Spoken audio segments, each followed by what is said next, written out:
तो मैं ज्योतिषाचार्य नागेंद्र तिवारी आपके अपने इस चैनल दिव्य ज्ञान दृष्टि में आपका हार्दिक स्वागत करता हूं।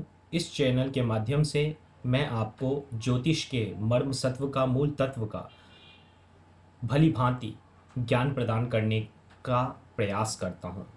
दोस्तों, आज हम राहु जो कि एक छाया ग्रह है, वह जन्म कुंडली के अष्टम भाव में अर्थात लग्न से जब अष्टम भाव में विराजमान होता है तो क्या परिणाम देता है, उसके क्या फल प्राप्त होते हैं, इसके बारे में आपको बताने जा रहा हूं।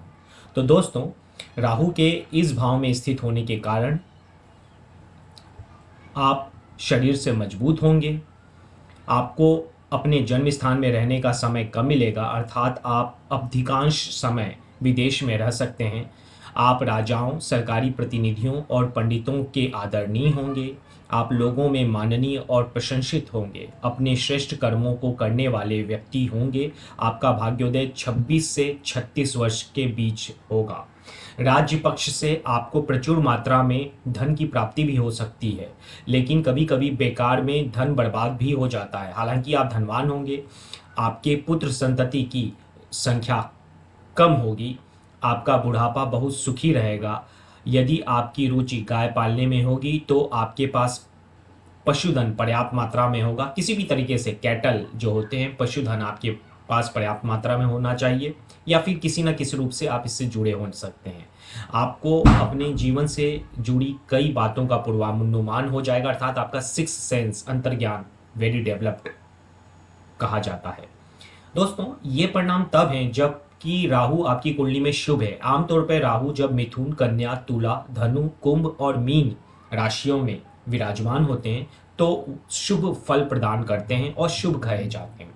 लेकिन इन राशियों के अलावा अगर राहु आपकी कुंडली में किसी अन्य राशि में स्थित है, जैसे कि सिंह, कर्क इत्यादि, और अशुभ दृष्टि और युति से युक्त हैं, यानी कि जन्म कुंडली में अशुभ हैं, तो यहाँ जो अष्टम भाव में राहु है, अष्टमस्थ राहु कई प्रकार के अशुभ फल भी देता है, जिसके कारण आप कुछ हद तक भीरू अर्थात डरपोक और आलसी भी हो सकते हैं। आप स्वभाव से जल्दबाज और वाचाल हो सकते हैं। आप कुछ ऐसे कामों में भी लग सकते हैं जो धार्मिक या सामाजिक दृष्टिकोण से बहुत अच्छे न माने गए हों। आपको पैतृक धन से वंचित रहना पड़ सकता है। आपको भाई बंधुओं से कष्ट मिल सकता है। आपके खर्चे अधिक होने के कारण आपको धन संचय में परेशानी रह सकती है। यदि राहु आपकी कुंडली में अशुभ है और इस प्रकार के अशुभ प्रभाव अष्टम भाव में विराजमान होकर प्रदान कर रहा है, तो उसके निवारण के लिए अर्थात उस प्रभाव को कम करने के लिए आपको राहु के बीज मंत्र ओम राम राहुवे नमः, यही राहु का शांति मंत्र भी है, इसका 18,000 बार जाप करके राहु शांति का पूजन करवा के घर में सिद्ध राहु यंत्र या राहु यंत्र की स्थापना करके प्रत्येक दिन 108 बार ओम राम राहुवे नमः मंत्र का जाप और ओम ऐं ह्रीं क्लीं चामुंडायै विच्चे इस मंत्र का जाप 11 बार अवश्य करें। दोस्तों, राहु का ये परिणाम जो मैंने आज आपको बताया, ये राहु का एक सामान्य परिणाम है।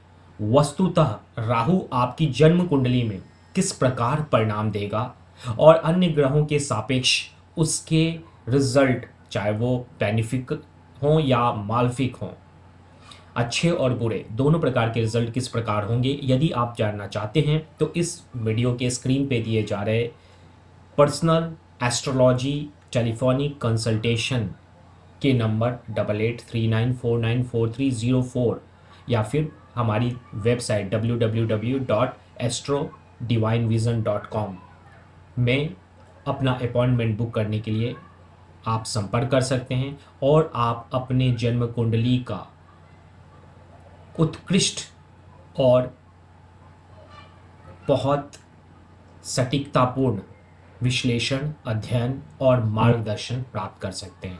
आशा है ईश्वर की कृपा आप पे हमेशा बनी रहेगी। आप सदा निरोगी और खुशहाल रहेंगे। आपका जीवन मंगलमय रहेगा। इसी आशा के साथ मैं नागेंद्र तिवारी आपसे विदा लेता हूँ। नमस्कार।